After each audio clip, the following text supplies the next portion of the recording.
అదే RTV app వార్తల్ని క్షణాల్లో చదివే అవకాశం ఉంటుంది. ఒక న్యూస్ పేపర్, ఒక టెలివిజన్ ఛానల్ మీ చేతుల్లో ఎప్పుడూ ఉంటాయి. ఏలూరు జిల్లాకు సంబంధించి తెలుగుదేశం పార్టీ అధ్యక్ష పదవికి రంగం సిద్ధం చేసింది. దీనికి సంబంధించి ఇప్పటికే త్రిసభ్య కమిటీ ఏర్పాటు చేసి నామినేషన్లు స్వీకరించడం జరిగింది. అయితే గతంలో ఈ అధ్యక్ష పదవి ఓసీ సామాజిక వర్గానికి ఇచ్చారు. ప్రస్తుతం బీసీ సామాజిక వర్గానికి ఇచ్చే అవకాశం ఉందని చెప్పి అయితే ఇప్పటికే చర్చ జరుగుతుంది.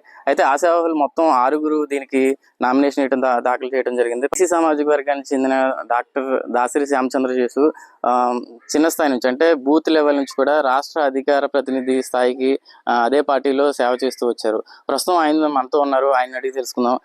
చెప్పండి, మీరు గత 20 సంవత్సరాలుగా పార్టీలో పనిచేస్తున్నారు, ఎన్నో పదవులు చేసుకుంటూ వచ్చారు, పార్టీకి ఎంతో సేవ చేశారు. ఇప్పుడు అధ్యక్ష పదవికి పోటీ చేస్తున్న క్రమంలో అసలు పార్టీ ఎటువంటి నిర్ణయం తీసుకుంటుంది అనుకుంటున్నారు?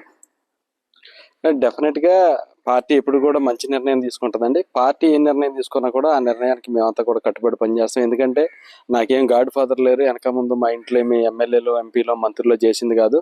ఓ సామాన్యమైనటువంటి కుటుంబంలో, ఒక పేద కుటుంబంలో ఉన్నటువంటి నేను మరి 2005లో బూత్ కన్వీనర్గా కానీ, బూత్ ఏజెంట్గా కానీ పనిచేసినటువంటి దగ్గర నుంచి ఈరోజు మరి చింతలపూడి నియోజకవర్గం ఏర్పడిన తర్వాత ఇంతవరకు కూడా ఎవరికి లేనటువంటి అవకాశం ఒక రాష్ట్ర అధికార ప్రతినిధిగా నేను రావటం కానీ, ఆంధ్ర యూనివర్సిటీలో చేసిన విద్యార్థి నాయకత్వంలో ఆ రోజు పనిచేస్తే మరి సాక్షాత్తు చంద్రబాబు నాయుడు గారి పార్టీ అధినేత గుర్తించి లోకేష్ గారి యొక్క ప్రోత్సాహంతో మరి టీఎన్ఎస్ఎఫ్లో విద్యార్థి విభాగంలో రాష్ట్ర కమిటీలు కానీ, జాతీయ కమిటీలు కానీ పనిచేయడం, తర్వాత రాష్ట్ర కార్యదర్శిగా మొట్టమొదటిసారిగా నాకు బాధ్యతలు అప్పచెప్పడం, దాంతోపాటు అనేక నియోజకవర్గాలకు నన్ను పరిశీలకులుగా వేసి అనేక కార్యక్రమాలు అప్పచెప్పడం, అన్నీ కూడా పనిచేయటం. తర్వాత నేను స్వతహాగా కాస్త బాగా పార్టీ విషయాలన్నీ కూడా పబ్లిక్లో తీసుకెళ్తాను. వారే మరలా పిలిచి, అప్పుడు అచ్చెన్నాయుడు గారు రాష్ట్ర పార్టీ అధ్యక్షులుగా ఉన్నప్పుడు, లోకేష్ బాబు గారు జాతీయ ప్రధాన కార్యదర్శిగా ఉన్నప్పుడు వారు చంద్రబాబు నాయుడు గారి ఆశీర్వాదంతో మరి అధికార ప్రతినిధిగా నన్ను నియమించడం, నాటి నుంచి పనిచేసుకుంటూ రావటం. డెఫినెట్గా మరి ఈ పార్టీలో, తెలుగుదేశం పార్టీలో సామాన్య కార్యకర్తలైనా సరే సరిగా పనిచేస్తే ఎంతటి స్థాయిలోకైనా వెళతారు అనడానికి అనేకమైనటువంటి ఉదాహరణలు ఈ పార్టీలో, ఈ రాష్ట్రం అంతా కూడా చూసింది. అట్లాగే త్వరలో ఏదైతే నియామకం చేయబోతా ఉన్నారో ఏలూరు జిల్లా అధ్యక్ష పదవిలో మరి బీసీల నుంచి అవకాశం, అది యంగ్స్టర్గా బీసీ విషయానికి వస్తే తెలుగుదేశం పార్టీ ప్రతిపక్షంలో ఉన్నప్పుడు కూడా మీరు ఒక బీసీకి సంబంధించి ఒక ప్రత్యేక కార్యక్రమం చేసి అప్పటి మాజీ ముఖ్యమంత్రి, ప్రస్తుత ముఖ్యమంత్రి నారా చంద్రబాబు నాయుడు కూడా మీరు జంగారెడ్డి గుడిని తీసుకురావడం జరిగింది. అది అలాంటి కార్యక్రమాలు చేసిన మీరు పార్టీ దృష్టిలో ఎలా ఉన్నారని భావిస్తున్నారు? డెఫినెట్గా గుడ్ లుక్స్లో ఉన్నానండి. లోకేష్ గారి ఆశీస్సులు ఎప్పుడు నా మీద ఉంటాయి, అలాగే చంద్రబాబు నాయుడు గారి ఆశీస్సులు కూడా నా మీద ఎప్పుడు కూడా ఉంటాయి. మీరు చెప్పింది ఏదైతే ఉందో, ఈ రోజు ఏదైతే గీత కార్మికులకు 10% ఏదైతే ఈరోజు లైసెన్సులు బార్లో కానీ, మద్యం షాపుల్లో కానీ రిజర్వేషన్ కేటాయించారు, అది అప్పుడు ఒక బీసీ కార్యక్రమం, మొట్టమొదటిసారి ఆయన అటెండ్ అయినటువంటి బీసీ కార్యక్రమం, అది మేమందరం చేపట్టడం, నా ఆధ్వర్యంలో చేయటం.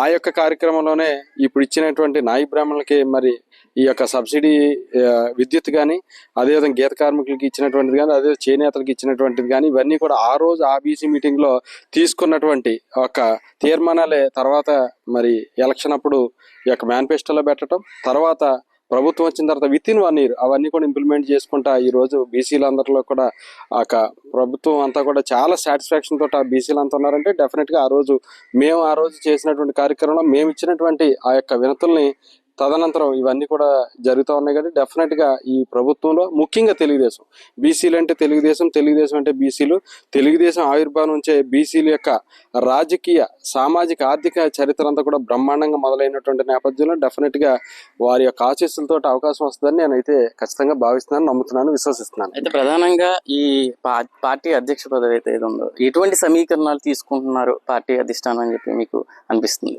అంటే క్లియర్గా మొన్న ఒక మీటింగ్ పెట్టి ముఖ్య నేతలు ఎవరైతే ప్రతి జిల్లాకు ఒక 3-man కమిటీ వెళ్ళి మీరంతా కూడా అక్కడ డీటెయిల్స్ తీసుకోండి అని చెప్పారో, ఆ 3-man కమిటీకి సంబంధించినటువంటి ప్రతి జిల్లా వాళ్ళతో పంపడానికి ముందు మరి ముఖ్యమంత్రి గారు సమావేశం అయినప్పుడు ముఖ్యమైనటువంటి కొన్ని విషయాలు చెప్పడం జరిగింది. దాంట్లో ఏంటంటే మహిళలకు కానీ, అదేవిధంగా యువతకు కానీ, బీసీలకు కానీ ఖచ్చితంగా రిజర్వేషన్లు ఉండాలి, వాళ్ళకి పెద్దపీట వేయాలని వారు ఏదైతే చెప్పారో, మరి ఈరోజు ఏలూరు జిల్లాలో గతంలో చూస్తే ఉమ్మడి జిల్లాగా ఉన్నప్పుడు పెద్దలు గౌరవనీయులు మాజీ పార్లమెంట్ సభ్యురాలు, రాజ్యసభ సభ్యురాలు సీతారామలక్ష్మి గారు వారు చేశారు.